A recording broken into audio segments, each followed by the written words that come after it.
سورۃ العصر کا اور اس آیت البرق کا ایک تقابل کر لیجیے. دیکھیے سورۃ العصر میں ایک لفظ آیا تھا والعصر ان الانسان لفی خسر الا الذین آمنوا. وہاں کچھ نہیں تھا کہ ایمان کس کس چیز پر، کون کون سی باتوں پر، کچھ نہیں. یہاں کیا آیا؟ من آمن باللہ والیوم الآخر والملائکۃ والکتاب والنبیین. اسی کی تشریح ہو گئی. یہ نیکی تو حقیقتاً اس کی ہے جو ایمان لایا اللہ پر اور یوم آخر پر، قیامت کے دن پر، اور فرشتوں پر، اور کتابوں پر، اور نبیوں پر. تو اس کی میں مثال دیا کرتا ہوں کہ جیسے ایک بند کلی ہو، کلی ابھی بند ہے، موتیے کی ہے، چمیلی کی ہے، کلی ہے، بند ہے، گلاب کا کلی ہے، بند ہے. اس کے اندر پتیاں موجود ہوتی ہیں. آپ زبردستی کھول کے دیکھیں گے تو نظر آ جائے گا پتیاں تو ہیں، پتیاں ظاہر نہیں ہوئی. وہ کلی کھلی، پھول بنا، اب پتیاں ظاہر ہو گئی. تو وہاں ایمان جو ہے وہ بند کلی کے مانند تھا. ان الانسان لفی خسر الا الذین آمنوا. لیکن اس ایمان کی کلی کے اندر جو 5 پتیاں موجود تھی وہ کھل گئی یہاں پر آ کر. وَلَٰكِنَّ الْبِرَّ مَنْ آمَنَ بِاللَّهِ وَالْيَوْمِ الْآخِرِ وَالْمَلَائِكَةِ وَالْكِتَابِ وَالنَّبِيِّينَ. تفصیلی بحث اس پر بعد میں ہوگی. اس کے بعد وہاں لفظ کیا تھا؟ وَعَمِلُوا الصَّالِحَاتِ. اس عمل الصالحات کے اب یہاں پر 4 شاخیں آ رہی ہیں. اس کی تمثیل بہترین میرے نزدیک ہے کہ درخت کا ایک تنا ہے، اس میں ایک شاخ نکلی، دوسری نکلی، تیسری نکلی، چوتھی نکلی، 4 شاخیں. عمل صالح کی 4 شاخیں آ رہی ہیں جو یہاں پر آ رہی ہیں. سب سے پہلی کیا ہے؟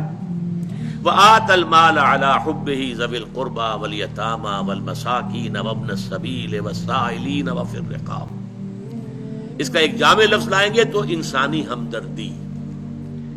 سب سے پہلا جو ہے، پہلی شاخ، اہم ترین شاخ انسانی ہمدردی ہو کہ انسان کسی کو دکھ میں دیکھے تو خنجر چلے کسی پہ، تڑپتے ہیں ہم امیر، سارے جہاں کا درد ہمارے جگر میں ہے.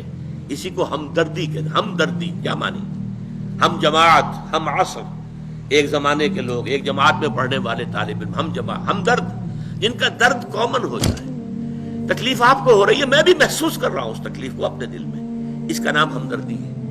اگر کوئی بھوکا ہے، پیاسا ہے، غریب ہے، کسی کے تل پر کپڑا نہیں ہے، کوئی ہاتھ دراز کر رہا ہے آپ کے سامنے، اپنی عزت نفس ہتھیلی پر رکھ کر آپ کے سامنے پیش کر دی ہے، کوئی جکڑا گیا ہے، کوئی غلام ہے، اسے چھڑانے کے لیے پیسہ خرچ کرنا ہے، یا کوئی شخص ہے جو قرض کے اندر اس طرح بندھ گیا ہے کہ جتنی بھی حرکت کرتا ہے، ہاتھ پاؤں مارتا ہے، کچھ اور ہی الجھتا چلا جاتا ہے. اس کو کہیں ایک بڑی سی کوئی امداد دے کر ایک دفعہ اس سے چھٹکارا دے دیا جائے، بجائے اس کے کہ اسے صرف اس کی مینٹیننس کے لیے کچھ تھوڑی تھوڑی خیرات دی جاتی رہے. ایک یکمشت جو ہے وہ بڑی، یہ سارے ہیں. وَلَٰكِنَّ الْبِرَّ مَنْ آمَنَ بِاللَّهِ وَالْيَوْمِ الْآخِرِ وَالْمَلَائِكَةِ وَالْكِتَابِ وَالنَّبِيِّينَ. اور عمل صالح میں سب سے پہلے مقدم ترین، یہ بڑی اہم بات ہے، اس پر تفصیل سے گفتگو ہوگی بعد میں. اور دیا اس نے مال اس کی محبت کے علی الرغم. مال ہر ایک کو محبوب ہے، لیکن وہ آدمی اپنا مال دے رہا ہے، وہ نیک اگر حقیقتاً ہے، کس کو دے رہا ہے؟ اپنے غریب قرابت داروں کو سب سے پہلے وہ ہیں، پھر یتیم، مسکین، مسافر. حالت مسافرت میں یہ کیفیت عام طور پر طاری ہو جاتی ہے کہ آدمی کو ضرورت ہوتی ہے مدد کی. وسائلین، مانگنے والے، وفی الرقاب، گردنوں کی چھڑانے. دوسری شاخ واقام الصلاۃ، نماز قائم کی. تیسری شاخ وآت الزکاۃ، زکوٰۃ ادا کی. یہ 2 عبادات کی شاخیں ہو گئی. پہلی شاخ انسانی ہمدردی، دوسری 2 شاخیں عبادات میں جو اصل ہے، بنیادی ہے، صلاۃ اور زکوٰۃ. نمبر 3 والموفون بعہدہم اذا عاہدوا. یہ بھی عمل کی ایک بات ہے. جب کوئی معاہدہ ہو جائے، کوئی کانٹریکٹ ہے،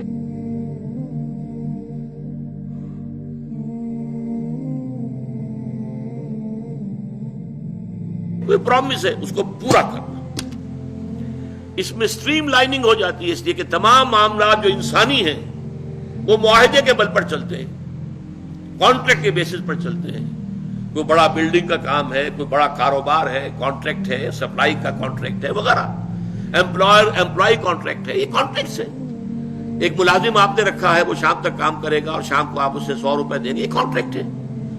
کانٹریکٹ کو پورا کرنا، معاہدوں کو پورا کرنا، گویا کہ اسٹریم لائننگ ہو جائے پورے کے پورے معاشرے کے اندر جو باہمی معاملات ہیں، بین الانسانی تعلقات، اس میں عہد کی پابندی۔ اور آخری بات یہ صبر جو سورۃ العصر میں ہے، وَتَوَاصَوْا بِالصَّبْرِ وَالصَّابِرِينَ فِي الْبَأْسَاءِ وَالضَّرَّاءِ وَحِينَ الْبَأْسِ، صبر کرنے والے فقر و فاقہ میں، وَلَنَبْلُوَنَّكُمْ بِشَيْءٍ مِّنَ الْخَوْفِ وَالْجُوعِ وَنَقْصٍ مِّنَ الْأَمْوَالِ وَالْأَنفُسِ وَالثَّمَرَاتِ، ہم لازماً تمہیں آزمائیں گے، کچھ خوف سے، کچھ بھوک سے، کچھ جانی اور مالی نقصانات سے۔ اس راستے میں آئے ہو اگر تو اب قدم قدم پر امتحان آئیں گے، تمہیں آزما لیا جائے گا کہ واقعتاً تم ایمان لائے ہو۔ تو چاہے فقر و فاقہ ہو، چاہے تکلیفیں ہوں، اور چاہے جنگ میں نقد جان ہتھیلی پر رکھ کر پیش کرنا پڑے، اپنے آپ کو اپنے حاضر ہو جانا پڑے، ثابت قدم رہنا۔ اولئک الذین صدقوا، یہ ہیں راست باز لوگ۔ یہ اگر کوئی نیکی کا اگر کوئی دعویٰ کریں تو پھر سچے ہیں، نیکی کا دعویٰ کرنے میں سچے ہیں، اگر یہ ہے کردار۔ اب یہ پوری انسانی شخصیت کا حجولہ سامنے آیا ہے، یہ تمام چیزیں اگر کسی شخصیت میں موجود ہیں، ایک پوری کردار نگاری جو ہے اس آیت کے اندر ہو گئی ہے۔ وَأُولَٰئِكَ هُمُ الْمُتَّقُونَ، اور یہی لوگ متقی ہیں۔ تمہارا تصور تقویٰ کچھ اور ہے، خاص وضاقتہ ہو، خاص لباس ہو، خاص انداز ہو اٹھنے بیٹھنے کا، تو بس وہ فلاں شخص بڑا متقی ہے۔ متقی یہ ہے جس میں یہ سارے اوصاف ہوں، یہ ہے ایک جامع شخصیت۔